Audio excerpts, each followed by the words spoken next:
प्रश्न था उल्टा उगा हुआ पेड़, तो बोले उल्टा उगा हुआ पेड़ क्या है? बोले उल्टा उगा हुआ पेड़ है संसार। क्या नाम है? संसार। गीता के 15वें अध्याय में पढ़ लेना, पुरुषोत्तम योग। भगवान बता रहे हैं कि ये संसार कैसा है? उल्टा उगा हुआ पेड़ जिसके पत्ते नीचे हैं, जड़े ऊपर हैं, सत रज तम से संचित है, विषय विकारों की नई नई कपोलें फूट रही हैं, जितना काटो उतना बढ़ता है। युद्ध के मैदान में योद्धा एक खड़क से लड़ता है और साधना के क्षेत्र में साधक 2 खड़क से लड़ता है, और ज्ञान रूपी खड़क से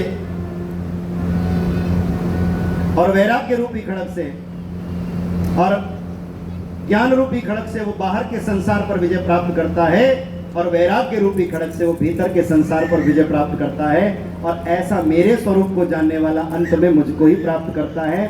जैसे दूध से दही, दही से माखन, माखन से घी, और घी से यज्ञ होता है, और यज्ञ में गया घी वायुमंडल में लीन हो जाता है, लौट के नहीं आता। ऐसे मेरा साधक क्रमशः पहले ब्रह्मचारी, ब्रह्म ज्ञानी, ब्रह्मनिष्ठ, और अंत में अपने समस्त कर्मों को ज्ञान रूपी अग्नि में भस्मीभूत करके मुझ ब्रह्म में ही लीन हो जाता है। इसी अवस्था का नाम है ब्रह्मलीन हो जाना। इतना बढ़िया उदाहरण दिया। उल्टा उगा हुआ पेड़ है संसार। बोलो क्या है? बोलो, जोर से बोलो। संसार, जिसमें कोई सार नहीं, वही संसार। सोचने में सुखद, भोगने में दुखद, वही संसार।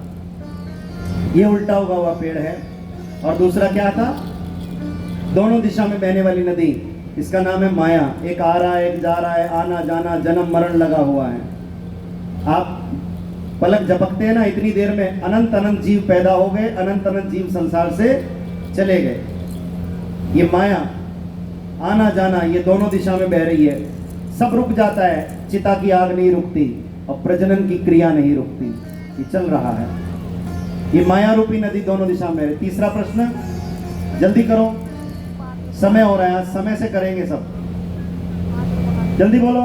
तीसरा प्रश्न, ऐसा पात्र, हाँ ये बढ़िया, बहन जी ने इशारा करके बताया। ऐसा पात्र जो जितना भी चमकाओ बाहर से चमक जाता है, भीतर से मलिन रहता है। बोले उस पात्र का नाम है काया।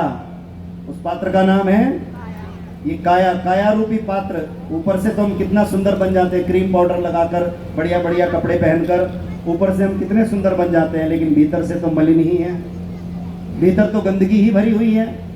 तो काया रूपी पात्र, ये बाहर से ऊपर से चमक जाता है, भीतर से मलिन रहता है। चौथा प्रश्न, ऐसी देवी पूजा करो तो दुर्गति करे, छोड़ दो तो सदगति करे। बोले उस देवी का नाम है आशा। क्या नाम है? जोर से बोलो। कोई बैठी हो तो नाराज मत होना। आशा नाम की बहन यहाँ कोई बैठी हो, कोई महिला, तो नाराज मत होना। ये व्यक्तिवाचक नहीं, गुणवाचक है आशा। कौन सी आशा? आशा एक राम जी से, दूसरी आशा छोड़ दे। ये आशा को जितना पोषण करो, जितना पालो, ये उतना दुर्गति करती है, और आशा को जितना छोड़ दो उतना ही सदगति का कारण बनती है। कितने हो गए? 5वां और अंतिम प्रश्न नारद जी ने पूछा, ऐसा प्रेमी जो कभी नाराज नहीं होता और जो बूढ़ा नहीं होता, वो कौन है? बोले ऐसे प्रेमी का नाम है परमात्मा। ऐसे प्रेमी का नाम है परमात्मा। रूपी प्रेमी कभी वृद्ध नहीं होता, बूढ़ा नहीं होता, और परमात्मा कभी किसी से नाराज नहीं होता। जो नाराज हो जाए वो परमात्मा नहीं हो सकता, और जो परमात्मा है वो कभी नाराज नहीं हो सकता। इस बात को ध्यान रखना। बोलो जय श्री कृष्ण।